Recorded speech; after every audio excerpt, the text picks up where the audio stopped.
अब उनको लगा कि अब डॉक्टर साहब अनुसूचित में गिनवा लेंगे निषाद को, तो 18% आबादी है, 80 सीट विधानसभा का है, 20 सीट लोकसभा में आरक्षित है। उसमें जिस तरीके से माननीय रामचरित्र निषाद जी लड़े थे अनुसूचित सुरक्षित सीट से मछली शहर से, वैसे निषाद भी पहुंच जाएंगे विधानसभा में। मतलब गरीब का बेटा भी, गरीब निषाद भी अब विधायक बन जाएगा, प्रमुख बन जाएगा। उनको दर्द इस बात है, इसलिए चाहते हैं कि ये जो गरीब निषाद हैं, कमजोर हैं, ये जिस तरीके धोखा दे के 91 से गिनती पिछड़ी में इन लोगों ने हमारा सामान्य में गिनती कराया, अब वो चाहते हैं कि कैप्सूल और पिछड़ा का लग जाए कि दोबारा वो अनुसूचित में न गिना। हमारी गिनती होनी चाहिए अनुसूचित में। 1961 60 साल तक हम अनुसूचित में गिनती हुए। आज भी मेरा नाम मझवार गांव तुरैया खरवाल बरार खरोट कोरी साथ में हमारा समाज चाहता गिनती हो, लेकिन कहाँ हो, संविधान में हो। पैमानों के हिसाब से गिनती नहीं होनी चाहिए। और ऐसा नहीं, सामाजिक न्याय समिति का रिपोर्ट कहती है कि अपनी संख्या से ज्यादा लेदरमैन कब्जे में है और मिल्कमैन है, तो गिनने वाले तो वही है ना।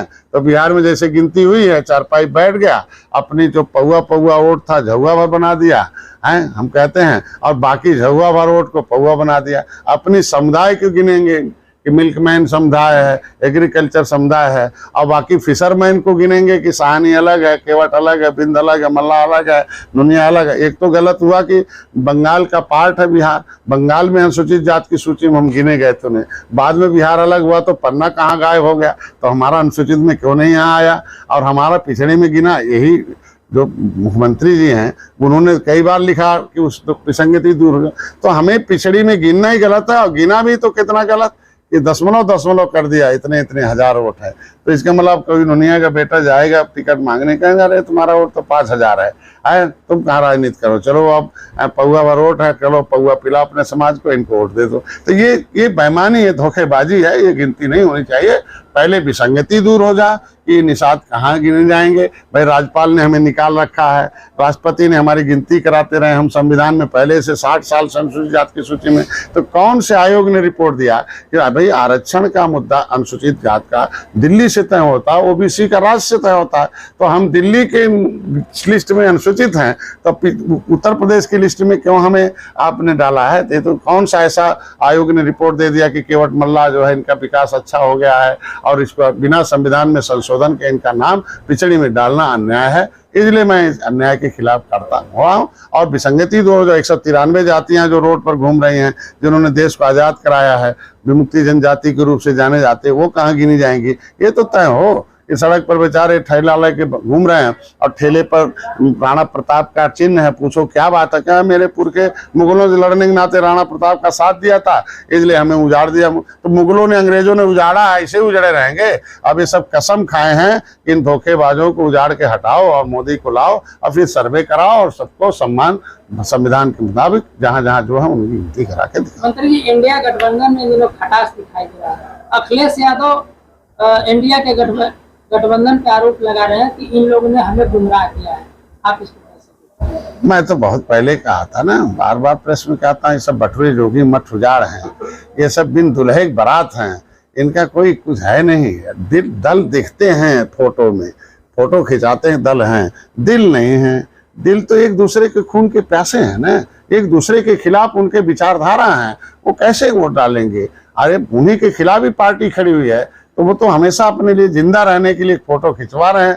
मैं तो पहले क्या, हम लोगों ने तय किया, 39 पार्टियों ने अपने दिल से मोदी जी के साथ खड़े हैं और तय किया 330 पार एनडीए सरकार, देश को दुनिया में फिर से विश्व गुरु कहलाना है, फिर से ताकतवर बनाना है, अर्थव्यवस्था को तीसरे नंबर पर लाना है और जन कल्याणकारी नीतियों को नीचे धरातल पर पहुंचाना है, बिना भेदभाव के हर जातियों को सम्मान दिलाना।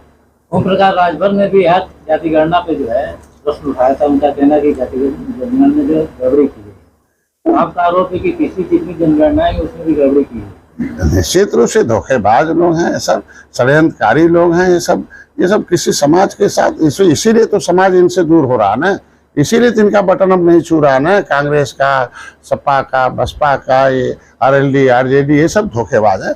2004 से 2014 तक बिना शर्त समर्थन दिया था लालू ने भी, आरजेडी ने भी, क्या नाम है, सपा ने, बसपा ने, कांग्रेस का। क्यों कि ये जो जातियां हैं इनका हिस्सा लूटते खाते रहें, और जैसे विजम्बर जी ने जब सांसद राज्यसभा में आवाज उठाए कि हुआर मजवार भाई आरबी रसेल और हीरालाल और विलियम कुक की रिपोर्ट के अनुसार कि लेदरमैन, वाशरमैन, फिशरमैन, मिल्कमैन, लेदरमैन ये कौन होगा, उपजातियों को जोड़ा गया। तो संविधान में जैसे आवाज उठाया राज्यसभा में और सपा के सारे सांसद भाग गए, कांग्रेस के भाग गए, RLDR जी। इसके मतलब आप जहां भाग्य लिखा जाता है वहां आप विरोध करोगे और सड़क पर हमारे समाज को गुमराह करोगे।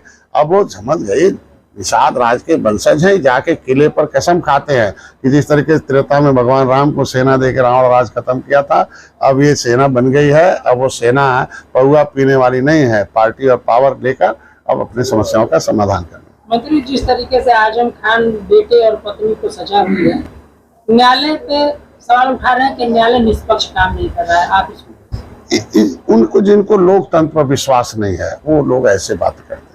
भाई लोकतंत्र की स्थापना देश के लोगों ने मिलकर, एक विधायिका होगा, विधान जो बनेगा उसके हिसाब से कार्यपालिका काम करेगी और जनता को भी उसी विधायिका और कार्यपालिका के अनुसार रहना पड़ेगा। अगर गलत करता तो न्यायपालिका उसे सजा देगी और मीडिया उसे बाहर लाएगी। अगर मीडिया बाहर लाई, न्यायपालिका सजा दिया और कार्यपालिका ने सहयोग किया है, और यही सरकारें थी जो आरोप लगा रहे हैं ये संरक्षण देते थे, हमारी सरकार सजा दे रही है, अंतर इतना ही है। इसलिए देखिए जो जैसा किया है उसे भरेगा।